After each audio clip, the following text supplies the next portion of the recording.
हम कहते हैं कि मैं कुछ बोल रहा हूँ, गलत बोल रहा हूँ, दूसरा व्यक्ति मेरी बात को खंडन कर सकता है। और क्योंकि क्या होता है कि बैठकों में जो भी निर्णय लिया जाता है, अधिकतर लोग अगर कोई बात कहते हैं तो मैं कहता हूँ कि उनकी बात को माना जाए।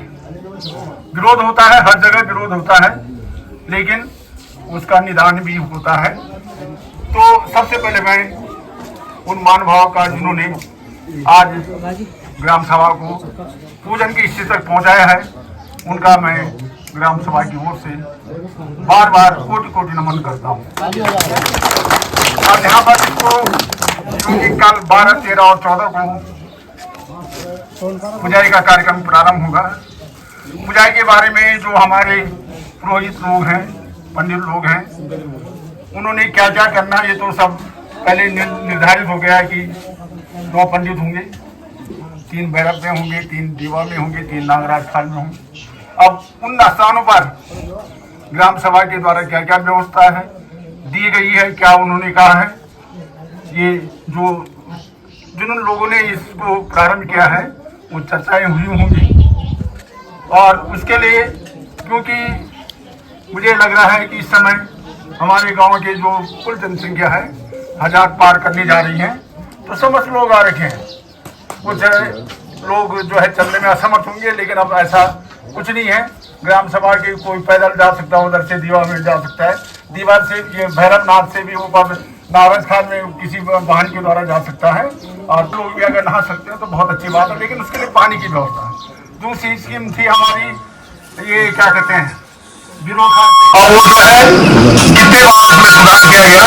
एक बार जो है जो हमारे कुछ भाई लोग वहाँ से आते थे और उन्होंने कुछ सहयोग दिया है। शाखा में भैरवनाथ की प्रार्थना करो दो कि मतलब वो भी जो सत्री मस्तरी और आप जो हर वक्त आप भी आशीर्वाद मतलब हम नौजवान नवे को मती बढ़ा दी है ना। और हमारे जो भाई साहब निकले यहाँ पे आप लोगों को जन्म रहा, मैं तो बहुत बड़ा सबसे बड़ा खुश हुई है कि भाई इस ऊपरता का जो है ना अंत हुआ है कि मतलब कि पशु बलि जो कहीं की भी जो कहीं अज्ञान का बलि देना ही सबसे बड़ी पशु बलि है ना।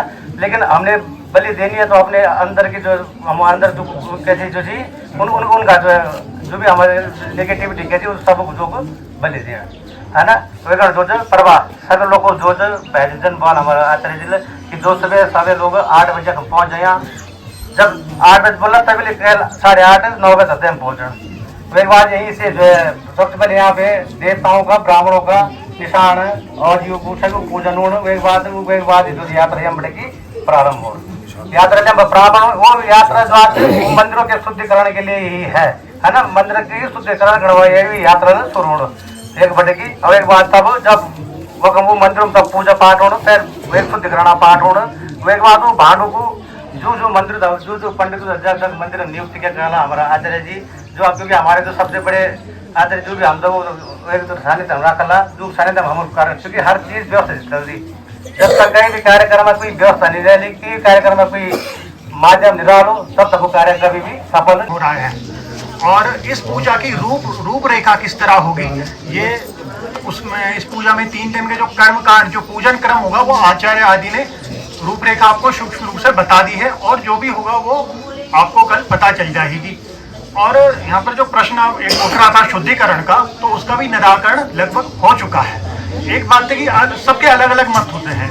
एक श्लोक आता है कि श्रुतया विभिन्ना स्मृतया विभिन्ना नैको ऋषि यस्य मतम प्रमाणम धर्मस्य तत्वम निहितम गुहायाम।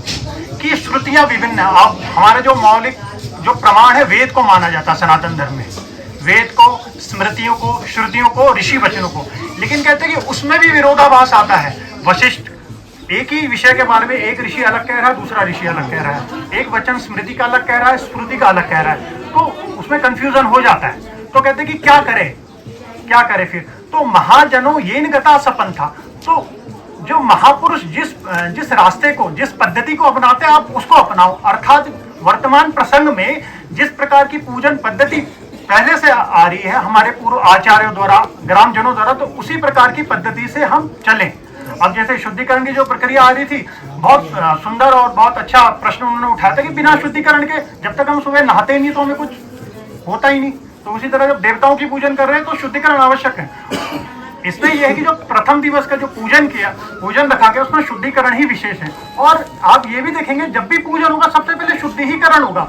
सबसे पहले आचमन होता है, केशवाय नमः, नारायणाय नमः, माधवाय नमः, आत्मशुद्धि होती है। आप प्रभु मैं भैरवनाथ से प्रभु कामना करता हूँ कि आप सबके परिवार में खुशी आए, गांव में खुशहाली रहे, सब लोग सुखी स्वस्थ और संपन्न बने रहे।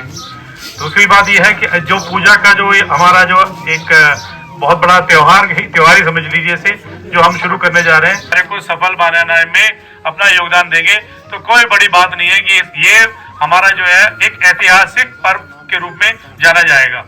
बस यही बात, ज्यादा मैं कुछ नहीं कहना चाहता क्योंकि सब लोग समझदार है, सबको पता है कि मैंने क्या करना है। जो लोग इतने दूर दूर से अपना पैसा खर्च करके अपने परिवार के साथ यहाँ पे आए हैं, वो उनका उद्देश्य सिर्फ ये है कि हमारी पूजा सफल हो। तो सफल होने के साथ साथ थोड़ा बहुत जो है उनको सहूलियतें भी मिलनी चाहिए, क्योंकि कई लोगों के पास जो है इतने साधन नहीं है।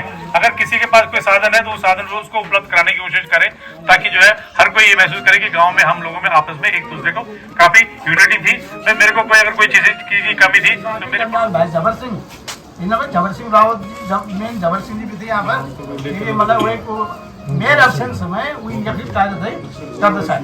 तो अब सारे ग्रामवासी बहुत बहुत सहयोग चाहिए में जो मतलब कि जगह तन मन ढंग से और एक मतलब बाहर से भी वो शारीरिक रूप से भी बहुत ही सहयोग जाकर विशेषकर महिला वर्ग में जब भी लोग रिक्वेस्ट करी साफ सफाई या वो पानी सरण या रोड देने हर एक काम उन्होंने कभी मना नहीं कर। मेरे पड़ोसी ने जो मुझे जानता भी नहीं था, कई बच्चे तो ऐसे